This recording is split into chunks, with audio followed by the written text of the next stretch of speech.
All right. We have an excellent panel, and I want them all to come up together. I want to encourage, as we go, after their presentations, as we go into questions, I encourage them all to just participate as they wish. So let me introduce them first. Come on out. Thank them again for coming. First, we have Christina Swanson. Her area of focus is science and environmental policy, conservation biology, fisheries, water, and climate change. She's an expert in those areas, has worked, much of her work has been in the San Francisco Bay Delta, and she was most recently president of the Western Division of the American Fisheries Society. So with respect to those issues, we have one of the best. Thank you for coming. Then we have Supervisor Don Natoli. I've had the pleasure of working with Don for many years on in these areas and others as well. Don is serving his 6th term. He is on the Sacramento County Board of Supervisors. He represents the 5th District, which includes much of this project: Elk Grove, Galt, Isleton, Rancho Cordova, the southern portion of Sacramento County, and of course the Delta. Don has been, he's done many, many things as a supervisor.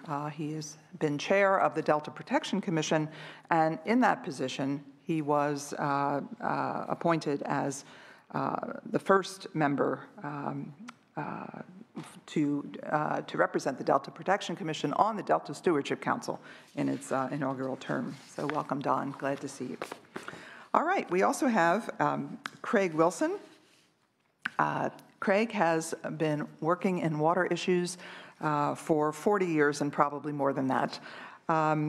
He has an extraordinary background. He was an attorney with the State Water Resources Control Board for almost 30 years and was the chief counsel to the board from the year 2000 to 2005.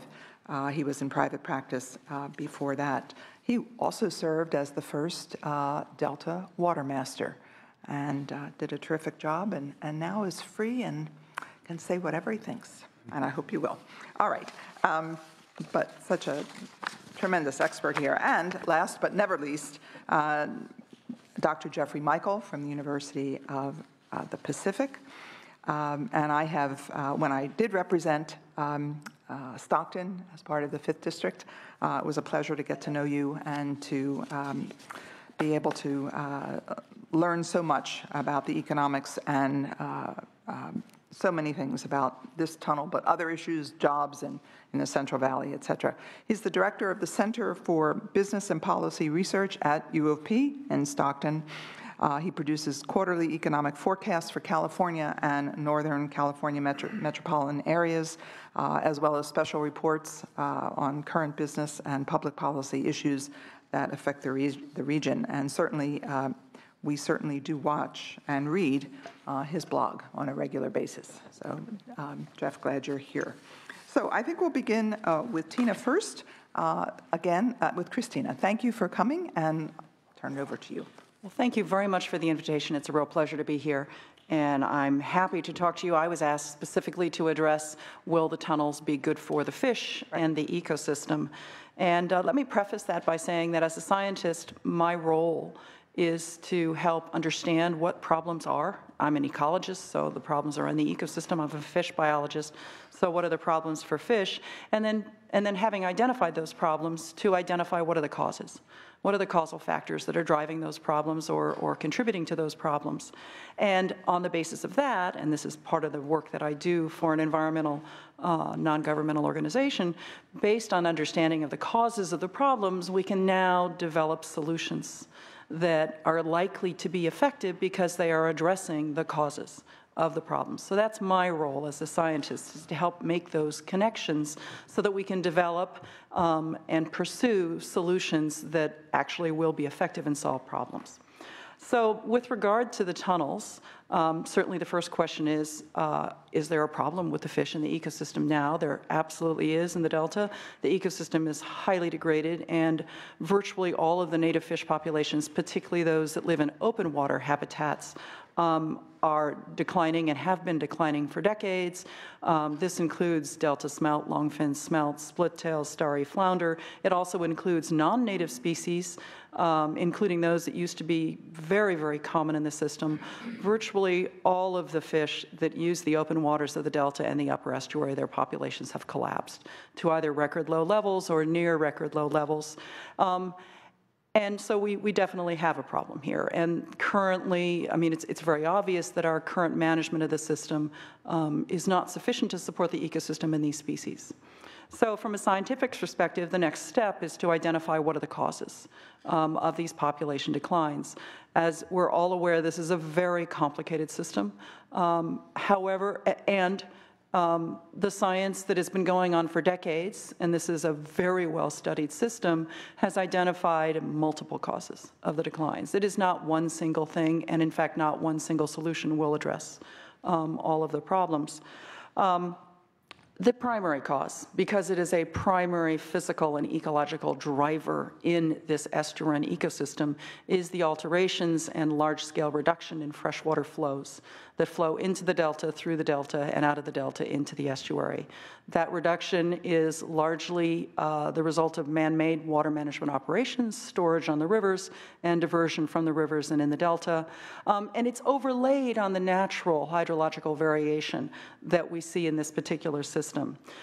Freshwater flows in an estuary are the primary physical and ecological driver. They create habitat, they drive ecological processes, including productivity. They move materials around the system, and they're essential environmental and ecological cues for the timing of reproduction and migration within the system. They really are a key element within this system. And in this system, the amount of fresh water that is flowing into and through the delta in particular, because a lot of the water is diverted in the delta, has been reduced very, very substantially. On average, for the past decade and a half, more than half of the fresh water that would have flowed into the delta or through the delta no longer does. And one of the things that has done is it has created in the estuary essentially chronic man-made drought conditions. As far as the estuary is concerned, and as far as the fish and the ecosystems there, the estuary has been in a drought. And in fact, for the past 15 years, it's been in a very, very severe drought, meaning the levels of freshwater flow that have actually flowed into the system are less than they would have in the driest 20% of years under normal or natural or unimpaired conditions in 11 of the last 15 years. We've been having a drought for the past several years. The estuary has been having a drought for decades.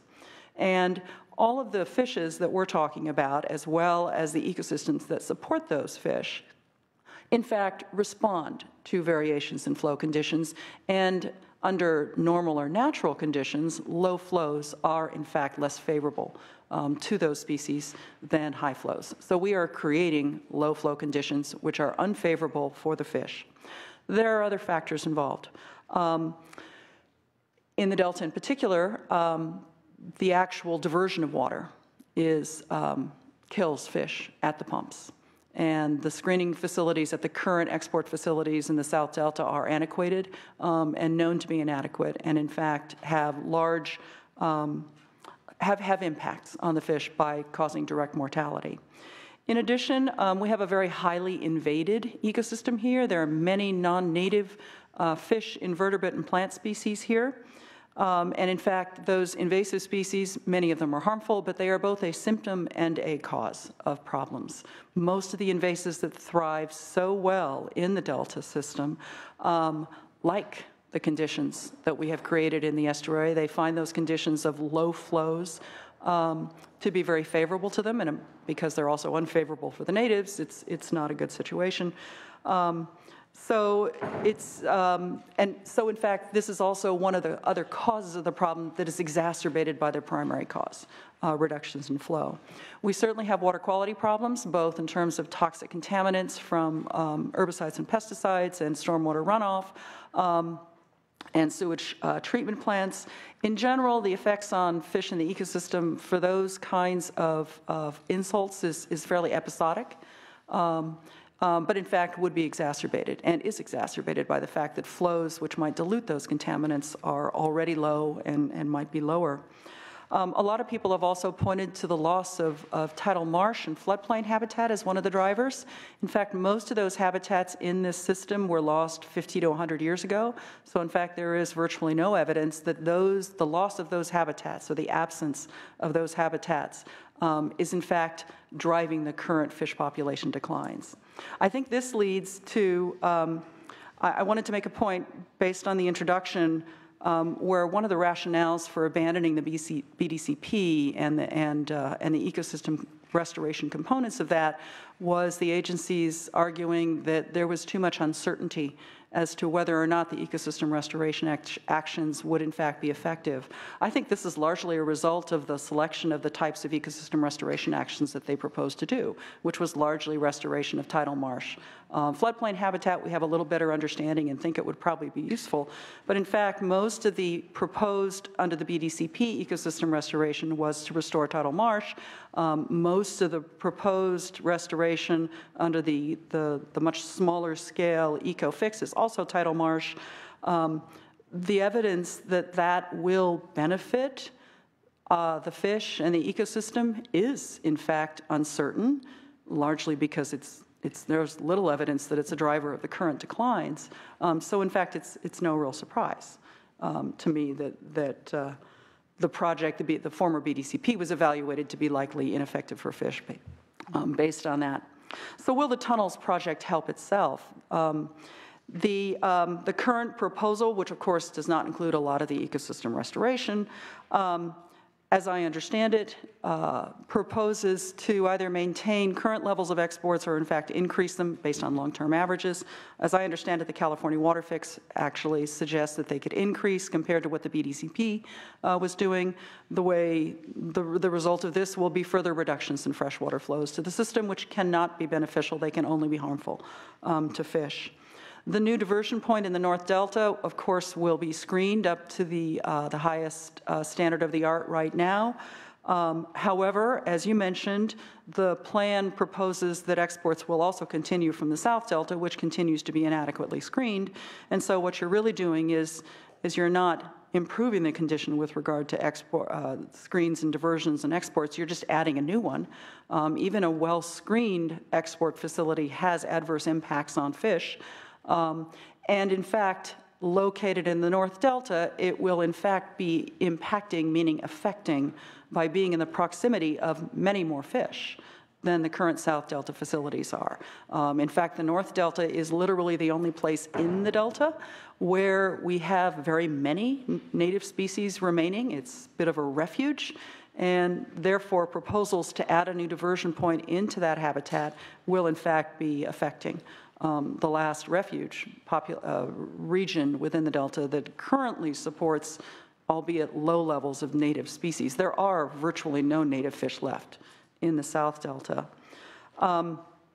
Further reductions in freshwater flows from the project will, of course, exacerbate some of the other causes of problems, including invasives, which I have mentioned, in fact, thrive under these low flow conditions, as well as potentially toxics by further reducing the dilution or the assimilative capacity of the Delta. And in fact, many of the analyses of both the BDCP, and I'm less familiar with the details on the California Water Fix, suggests that overall water quality conditions in the Delta will be degraded by this facility and by its operations.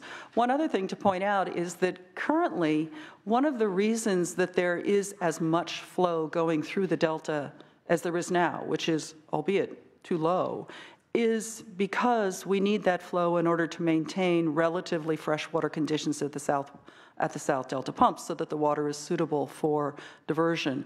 One of the concerns that we would have is if you, in fact, now relocate the diversion point to the north, where the freshwater is flowing into the system, that reduces at least that water quality-based need for providing those flows through the Delta. And that's not only something that has potential ecological consequences, I suspect it also has consequences for those people in the Delta and who divert water from the Delta. And I believe I've read about that. It's not my area of expertise. And finally, as I mentioned, the habitat restoration proposals, the kinds that have been selected and identified as this is going to be the mitigation for the project or this is going to be the restoration component of it, are exactly those kinds of projects for which there is very little scientific evidence that it will be beneficial to the system. So this is a pretty good example from my scientific perspective of a project which has missed the mark with regard to identifying what are the real causes of the problems here, and it's come up with a plan which does not address them and therefore is unlikely to be successful, at least as regards to improving conditions for fishes and the ecosystems. Thank you. Okay, thank you very much, Dr. Swanson. I'll ask you questions later. I want to go through the panel first. And certainly, one of the things I want to ask you afterwards, and probably all of you, is if the tunnels will not meet the particular goal of the restoration of the degradation of the ecosystem, what would?